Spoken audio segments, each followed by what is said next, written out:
Привіт! В цьому відео хочу поділитися з тобою результатом роботи ось цього набору для ремонту шкіряних виробів. Придбав я його у китайських друзів, коштував він приблизно 300 гривень мені. І включає він в себе фарби, включає він у себе спеціальну шпаклівку для шкіряних виробів та виробів зі штучної шкіри. Також тут є контейнер для змішування фарби. Є спеціальні набори тканини для того, щоб, по-перше, робити підкладку під шпаклівку, і, по-друге, для того, щоб робити видимість шкіри.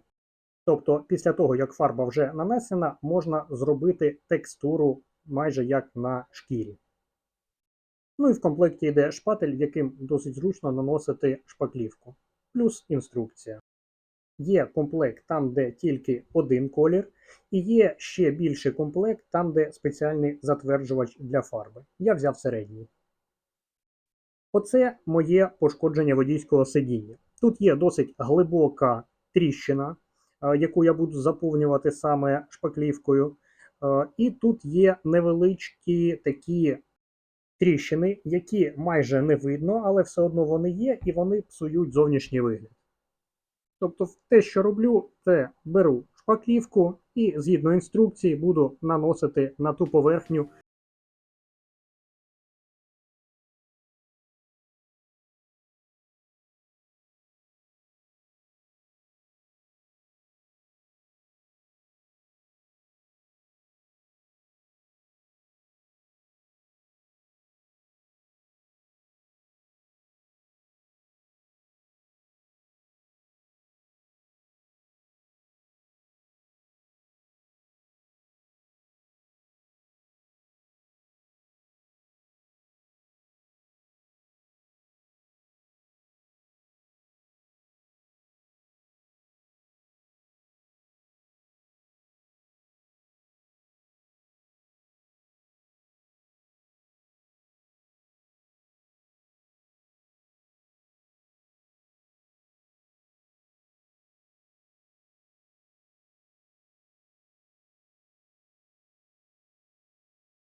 Хоча ввечері мені здавалось, що я додав забагато білого і фарба вийшла сіра, по факту вийшло зовсім навпаки.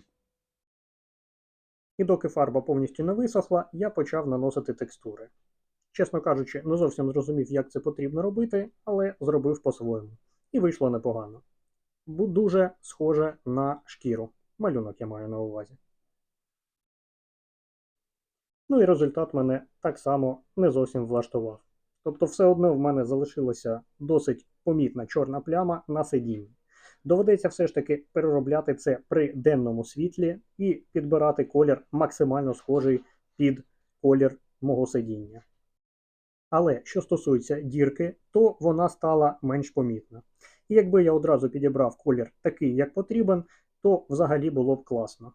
Враховуючи, скільки це все коштувало. Тобто приблизно 300 гривень. Головне підібрати колір.